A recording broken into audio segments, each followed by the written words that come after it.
Mga kabida, sa magandang oras sa lahat, welcome po dito sa aking channel. Ito magandang pag-usapan po ito. Ano po? Ito pong very good news at achievement po ng Davao City, ano po, mga kabida. No? Kasi bago lang po ay hinirang po itong Davao City na isa sa pinakamayaman na lungsod, no, sa buong Pilipinas. At the same time, isa lang din ito sa few cities in the country na wala hong utang, no? Debt free po, mga kabida. Ito hong Davao City for 3 consecutive years po. Okay? So ito po ay isang indikasyon na maganda yung pamamalakad po, no, sa Davao City po, mga kabida, ano po.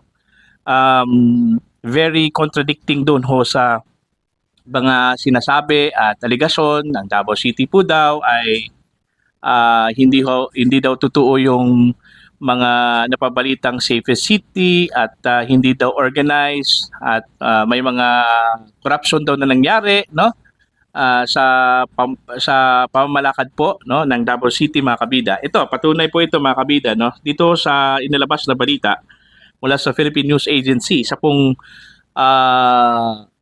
outfit po ito, news outfit po ng gobyerno, no, mga kabida, no. Ang sabi ho dito sa kanilang headline, Davao City retains debt-free status, okay, among Philippines' wealthiest, ano po, okay.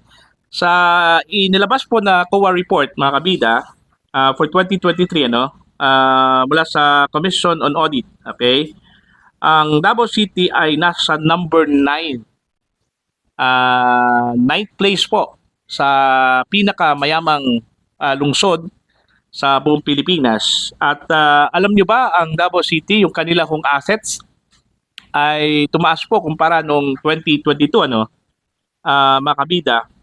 From 2022, ang asset po ng Davao City ay nasa 29 billion pesos, ano po, no? At ito po ay tumaas at naging 32.9 billion pesos na po for 2023, ano po, mga kabida. Okay?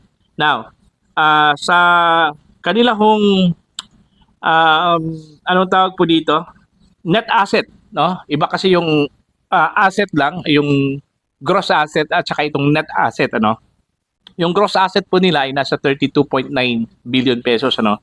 Pero yung net asset po ng Davao City, mga kabida, ay nasa 24.9 billion pesos nung nung 2023, no?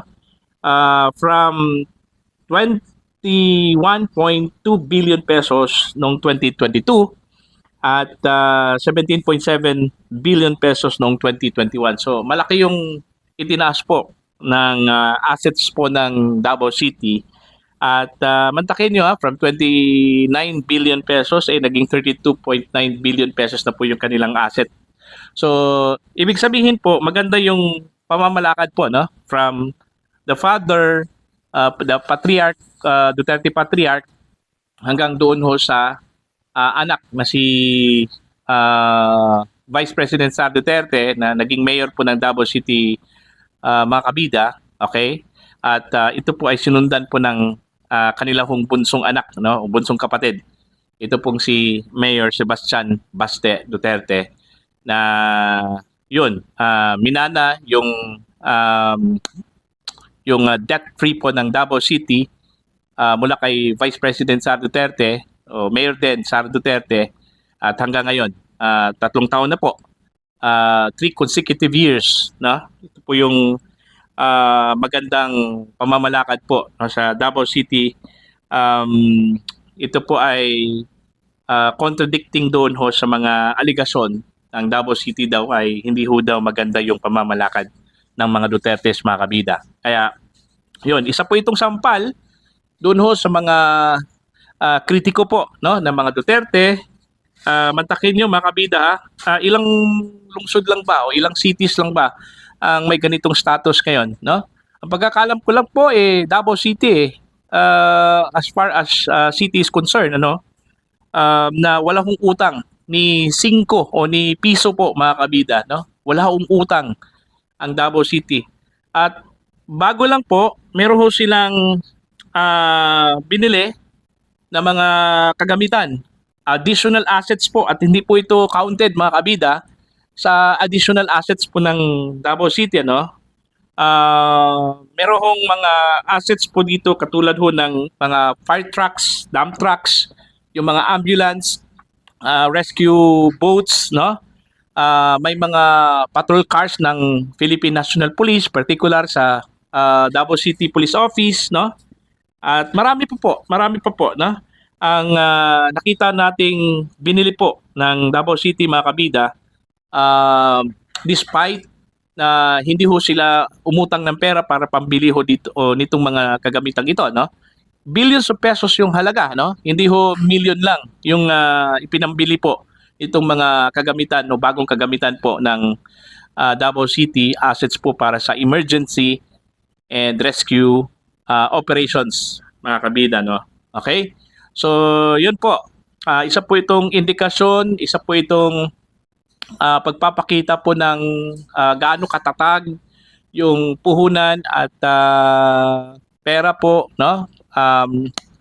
Treasury po ng Davao City, mga kabida, dito ho sa kanilahong achievement, no? For 3 consecutive years, sila po ay wala hong utang kahit piso po, mga kabida, no?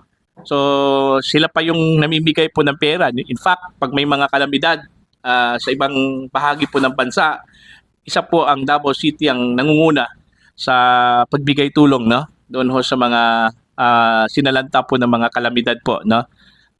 So hindi lang po thousands of pesos yung binigay o binibigay po ng Davao City, millions of pesos po, mga kabida, ang binibigay po ng Davao City para tulungan yung ating mga kababayan, yung mga lugar po na sinalanta po ng mga kalamidad dito ho sa ating bansa. Ayan po. Para sa inyong mga comments and for your opinion, you can comment down.